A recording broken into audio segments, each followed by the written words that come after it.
Ry hava-malala ao amin'ny Tompo, koa dia ampitiavana no hiara-bananao ry havana. Nomen'ny Tompo tombonandro isika, fahasoavana lehibe izany. Ary dia enganeka izy ilay Tompon'ny fandaharana sy ny fandaminana hanapaka tokoa eo amin'ny fiainantsika ary mba ho tanteraka ny planiny sy ny programany ho antsika tsirairay avy. Fa tsara ny Tompo ary tsara mandrakariva ny kasainy amintsika. Ankehitriny ara dia hiroso isika ry havana amin'ny fiombonam-bavaka. Fotoana moa izay atokantsika ho an'ny marary sy ny ankohonana izay rehetrarehetra mikarakara ny tsisy salama. Dia idera sy ankalazan'Andriamanitra isika amin'ny Salamo 17:1. Salamo 17:1 no omanintsika. Ry hava-malala ao amin'ny Tompo, ampitomboina aminao mandrakariva ny fahasoavan'Andriamanitra ao amin'ny Jesosy Kristy Tompontsika ary eo amintsika hatrany ny fampiraisana ao amin'ny fanahy masina.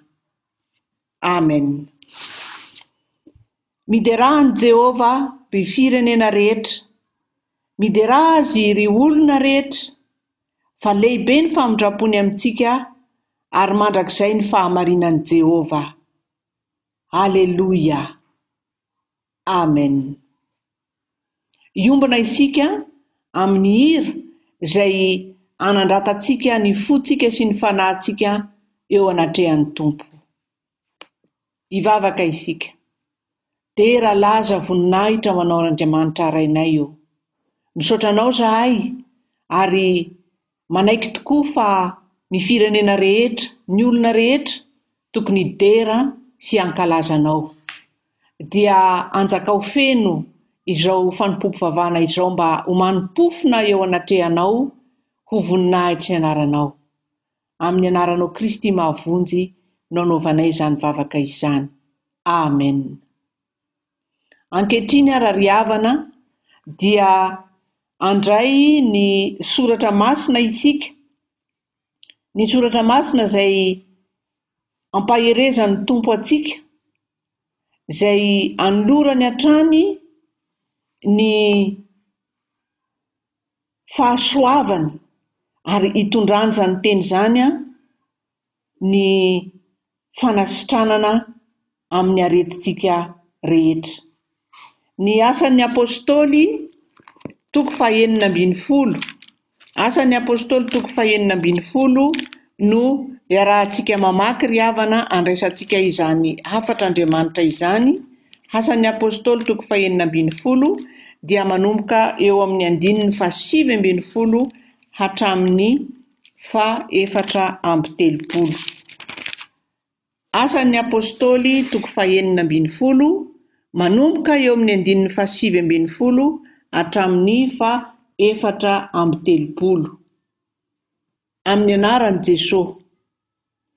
Ary no nitan'ireo tompony fa very ny fanantenany azahoany harena, dia nisambotra ny Paoly sy Silasy izy ka nitondra azy ho anetsena any amin'ny lehibe. Ary rehefa nentiny tany amin'ireo gobernora izy roalahy dia nilazainy hoe, ireto lehilahy jiosy ireto mampitabataba ny tanànantsika loatra ka mampianatra fanaot sy mety ho raisitsika na ataontsika fa Romanina isika. Ary ny vahoaka niara-nitsangana hamely azy, ary ireo gobernora nanaisotra ny lambany ka nasainy nikapohina tamin'ny hazo izy, ary noho efa nikapohiny mafy dia mafy izy dia nataony tao an-tranomaizina ka nasainy niambina azy tsara ny mpiandry tranomaizina. Ary rehefa nahazo teny toy izany raha lehilahy dia nataony tao amin'ny tranomaizina anatiny indrindra izy, ary ny tongony nobolokiany mafy tamin'ny boloky hazo. Ary noho ny namatonalina dia nivavaka sy nira fideranan'Andriamanitra Paoly sy Silasy, ary nihaino azy ny mpifatotra. Ary nisy horohoro-tany mafy dia mafy avy tampoka ka niozongozona ny fanorenan'ny tranomaizina dia nivony araka tamin'izay ny varavarana rehetra ary nivaha avokoa ny fatoran'izy rehetra. Dia natsiaro ny mpiandry tao an-tranomaizina ka nahita ny varavaran'ny tranomaizina ny voa, dia nanatsoaka ny sabany izy ka saika hamono tena satria nataony fahefanandositra ny mpifatotra. Fa Paoly niantso tamin'ny feo mahery ka nanao hoe aza mamono tena ahafahato ihany izay rehetra. Ary izy niantso jiro dia nikaretsaka niditra sady torakovitra ka niankoaka teo anatrehan'i Paoly sy Silasy. Ary rehefa nentiny nivoaka izy ireo lahy dia hoy izy, Tompoko, inona no mety ataoko mba ho vonjenao? Dia hoy izy ireo lahy, minoan Jesosy Tompo dia vonjena ianao sy ny ankohonanao. Ary izy ireo lahy nitory ny tenin'ny Tompo taminy tamin'izay rehetra tao an-tranony.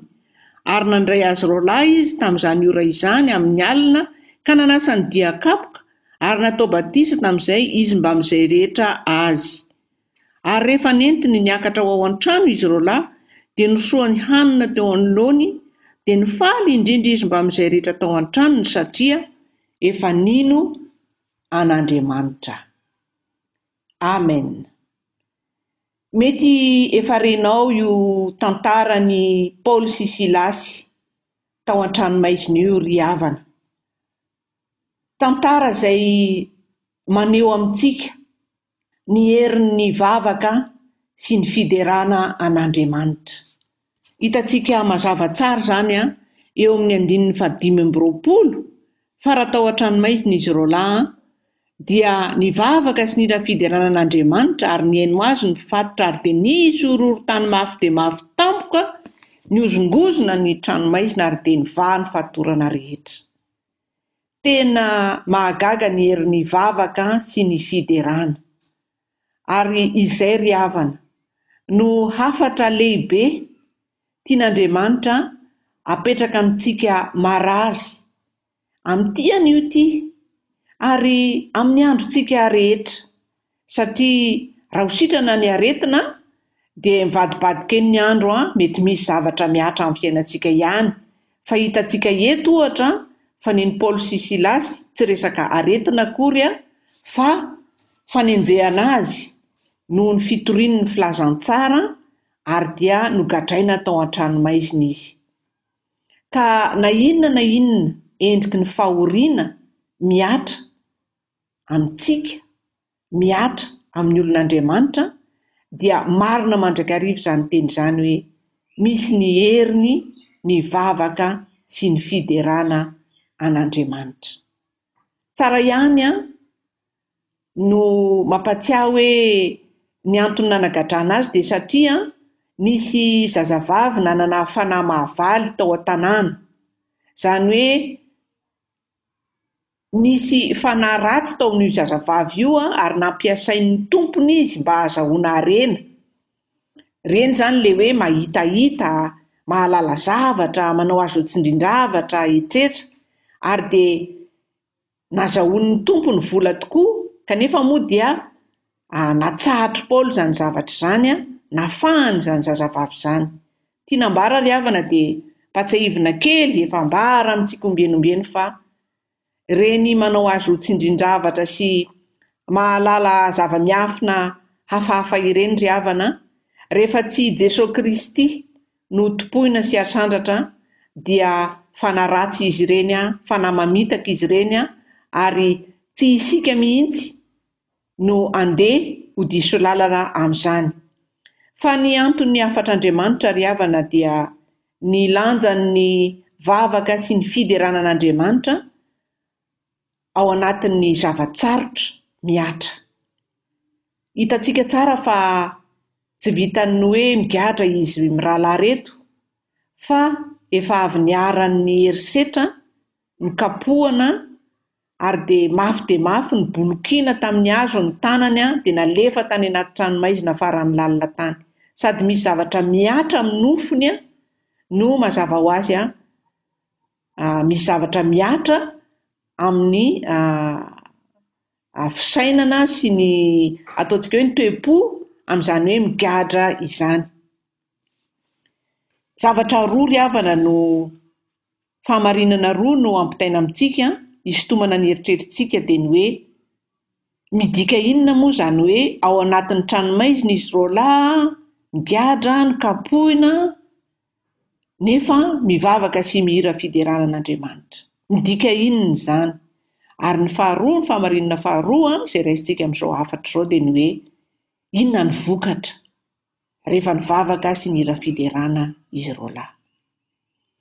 Ny dikany hoe mety midika inona dia be ry havana ny mety ambaran'izany hoe olona ao anatin'ny tranomaizina maratra ambenany mpiambina kanefa mivavaka sy mira fiderana. Ireto misy vitsivitsy amin'izany. Manambara aloha izany ry havana fa nitahiry ny finoany sy ny fahatokiany an'Andriamanitra i Paoly sy Silasy. Tsy hoe rehefa voasambotra izy, rehefa voakapoka izy, rehefa ataontsika hoe kely dia kely ny hery teo aminy satria nogadraina izy, dia hoe hiena ny finoany na hoe sanatria handany finoany izy. Tsia, fa matoa izy mbola mihira sy mivavaka dia mazava ho azy mbola mitahiry ny finoany izy ary mbola manana ny fanantenana eo amin'Andriamanitra. Ny zavatra faharoa dia izao, midika koa izany ry havana fa ao anatin'ny zavatra miatra aminy dia miantoraka any amin'Andriamanitra, ao amin'Andriamanitra no anantenany ny famonjena. Izany hoe tsy hoe akory voasambotra izy mirahalahy dia hoe resy ny Andriamanitra izay nivavahany,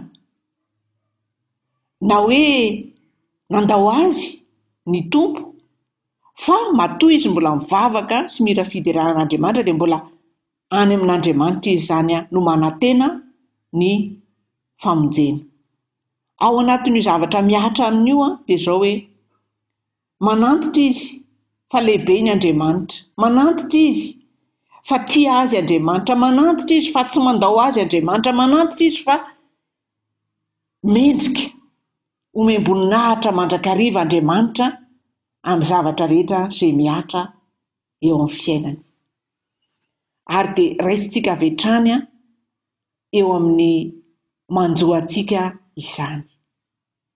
Marary ianao izao ry havana ankehitriny, mety hoe voandro vitsivitsy ianao izay no narary, mety hoe efa elaela ianao no narary, mety efa aman-taona ny maro ianao no narary.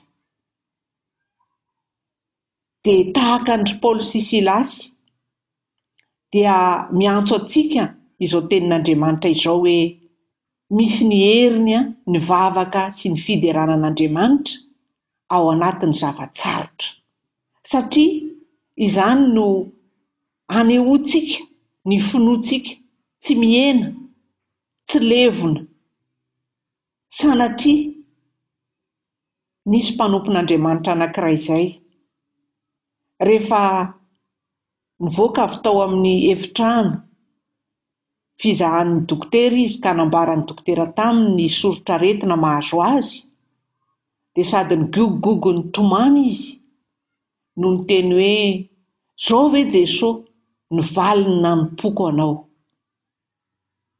Sanatria hoy isika ry havana fa ao anatin'ny zavatsarotra, ao anatin'ny aretina izay mahazo anao ankehitriny io, na inona sorotr'aretina dia mihazona ny finoana isika amin'ny toe-po mbola mivavaka hatrany ary amin'ny fiderana. Faharoa isika teo ny apôstôly Paoly sy Silasy dia mbola mametraka ny fanantenany famonjena eo amin'Andriamanitra. Tsy hoe resy akory ny Andriamanitra na hoe lefy ny herin'Andriamanitra, fa mbola manantena izy ary izay koa no tokony ho amintsika ry havana. Marary ianao ankehitriny tsy sanatria akory resy Andriamanitra, na hoe tsy mijery ianao intsony Andriamanitra, na hoe nandao anao Andriamanitra, fa araka ny tenin'i Jesosy ry havana dia hoe momba antsika mandrakariva izy ambara-pahatonga ny fahataperana izao tontolo izao. Ary any amin'ny Hebreo 13:15 teny izay efa nambaran'Andriamanitra tamin'ny Josoa izany izay mbola napatsahiviny epistilo an'ny Hebreo dia izao ny voasoratra hoe izao Andriamanitra no miteny tsy andao anao mihitsy na hahafoy anao akory. Eo anilantsika foan'Andriamanitra ry havana, na any amin'ny hopitaly ianao marary, na ao an-tokantrano ianao marary, na aiza misy anao ry havana, tena tsy mandao atsika ary tsy mahafoy atsika Andriamanitra.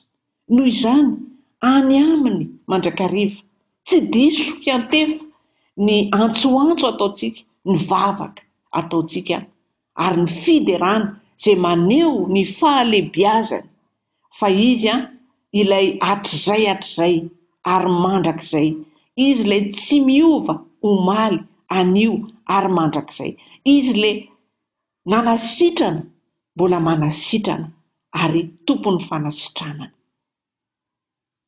Izay ry havana no zavatra avy hatrany dia raisitsika hoe midika inona moa izany hoe ao anatin'ny fahasahiranana, ao anatin'ny fahoriana, ao anatin'ny aretina nefa mbola mivavaka sy manao hira fiderana. Ny vokany ry havana dia hitantsika fa gaga ny manodidina rehetra, ao anatin'izany indrindra moa izany ireto mpiandry tranomaizina, ary raiky tahotra azy izy ireo tamin'ny voalohany satria no heveriny fa hoe lasa nandositra ry Paoly sy Silasy ka tsy maintsy voatery anao tatitra any amin'ny lehibe iny izy ary dia mety ny ainy no manefa. Natahotra izy fa i Paoly sy Silasy kosa, Paoly tena nampahery azy ireo ka niteny hoe aza mamono tena fa ato ihany izay rehetra. Izany hoe ny vokany izany ry havana dia mety misy olona ao anatin'ilay hoe ianao marary, mety hoe marary mafy ianao, na mety hoe sarotra sotranina ny aretinao. Mety misy olona mahita anao mihazona ny finoanao, mety misy olona ry havana matahotra. Mety misy olona satria mbola tsy fantany ilay finoana, mbola tsy fantany ilay Jesosy mpamonjy, ilay Andriamanitra izay hivavahanao, dia mety misy matahotra ry havana hoe fa inona ary ty ataon'ny zandriko ity, fa inona ary ny ataon'ity reniko ity, toa mivavaka foana sao dia very saina. Mety misy izany ry havana, fa jereo tsara fa rehefa nitenenin'ny Paoly izy ireto mpiambina tranomaizina hoe aza matahotra, aza mamono tena fa izay eto ihany, izany hoe nampitonen'ny Paoly izany le aiasy le tahotra tao anatiny tao ka nanehoan'ny Paoly fa izy tsy mitsoaka mandositra, ao tsara ny sainy sy ny eritreriny rehetra, dia nangetaheta ary nanjary nitady famonjena ihany koa ireto mpiambina tranomaizina ireto. Izany hoe hoy isika manodidina antsika mety misy olona matahotra, mety misy olona mieritreritra hoe fa very saina angambany io, matoa mivavaka foana. Fa rehefa aseho antsika azy ireo ny fahatoniana ao anatintsika dia miasa izany herin'ny fiderana sy ny vavaka izany, ary dia tonga mangetaheta izy ireo, ary dia hitantsika ny tohiny fa dia nitory ny teny taminy Paoly ary dia natao batisy izy ireo dia nanjary nikarakara ny Paoly sy Silasy izy ny karakara ny feriny nanolotra sakafo ary dia hoy ny voasoratra mihitsy aza hoe dia faly indrindra izy ireo mba amin'izay rehetra tao an-tranony satria efa nino an'Andriamanitra. Misy fifaliana tonga eo amin'ilay mpiambina tranomaizina satria efa nino an'Andriamanitra koa izy ireo. Salamizantsika ry havana. Rehefa hitan'ireo manodidina izay mbola tsy mahalala an'Andriamanitra ny fahatoniana ao anatintsika, ny fiadanan'i Kristy Izay efa notenenina hoe fiadanako nomeko anareo, fiadanana manapaka ao am-potsika mihoatra noho ny fahalalana rehetra. Izany hoe na inona mety hoe tonona aretina tenenin'ny dokotera, isika tony mandrakariva satria tsika mino, matoky, vavaka sy mideran'Andriamanitra, dia resy lahatra ihany ireo olona ireo. Ary dia famonjena miparitaka, fahasoavana miparitaka, ary dia izany ny atao hoe maneho ny voninahitr'Andriamanitra tokoa. Koa mampahery antsika ry havana hoe andao isika tsy ho ketraketraka, na dia hoe voalohan'ny taona ve dia efa marary, na hoe mba nahazo taona vaovao ve dia mbola marary. Andao tsika tsy ho ketraketraka, andao tsika anaiky fa eo foana Andriamanitra, ary miazona ny tantara izy, miazona ny aintsika izy, miazona izao tontolo izao izy, manana programa Andriamanitra. Ka raha mety ianao ry havana dia tena hoe hanehoan'Andriamanitra famindrapo ary omen'Andriamanitra fifaliana manokana, satria mety avy aminao tokoa no hanehoan'Andriamanitra famonjena eo aminao sy ny ankohonanao. Meteza ry havana, andray izay zava-misy eo amin'ny fiainanao, hiorina mandrakariva amin'ny finoana, fahatokiana, fiatsapazana amin'Andriamanitra, aza menatra ny finoanao mihitsy. Izao vanim-potoana izao dia fotoana izay tokony tsy hamenatra antsika ny amin'ny maha-kristianina antsika ry havana. Hebreo 10 ihany ka ny 5:5. Hebreo 10:5-7 manao hoe aza manary ny fahasahianareo izay misy valiny lehibe. Na inona mitranga, aza manary ny fahasahiana izay misy valiny lehibe. Dia ho voninahitr'Andriamanitra.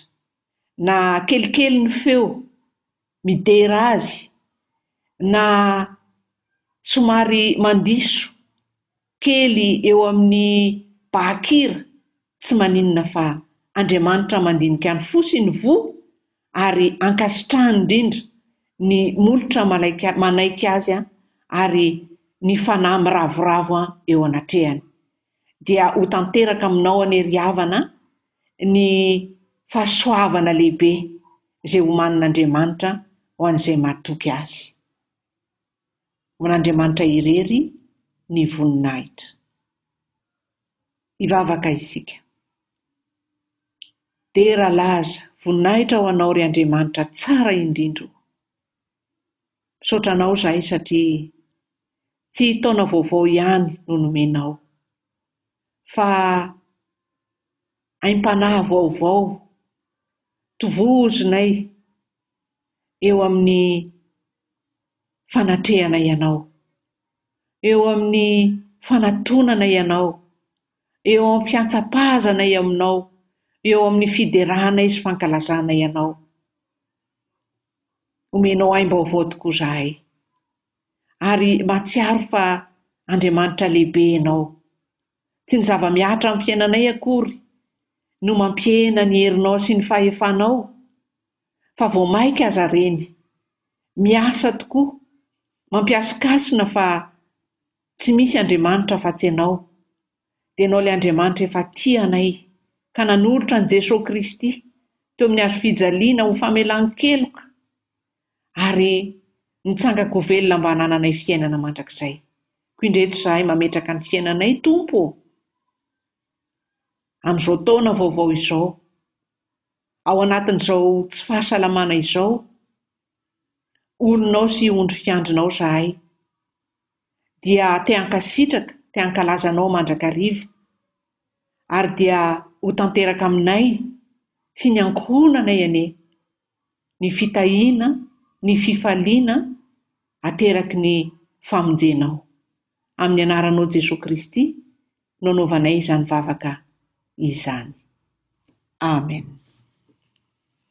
Ry hava-malala ao amin'ny Tompo, ny fotoanantsika moa dia manapetra eto amin'ny onjam-peo, fa ny tompo teo aminao mandrakariva, araka ny teniny hoe tsy andao anao aho na afoy anao akory. Koa dia raha sitrapon'Andriamanitra amin'ny heriny anio isika miombona indray, mbola hankasitraka n'Andriamanitra sy hidera azy amin'izay rehetrarehetra tanterahany amin'ny fiainantsika, ny fanasitranana, ny fankaherezana, ary dia ho tononona ankehitriny ny tsodrano amin'ny anaran'i Jesosy Kristy ho tanteraka aminao sy ny ankohonanao. Hitay anao ani Jehova ka hiaro anao, ampamirapiratra ny tavany aminao ani Jehova ka hamindra fo aminao, hanandratra ny tavany aminao ani Jehova ka hanome anao fiadanana. Amin'ny anaran'ny Ray sy ny Zanaka ary ny fanahy masina. Amen. Finaritra ry havana.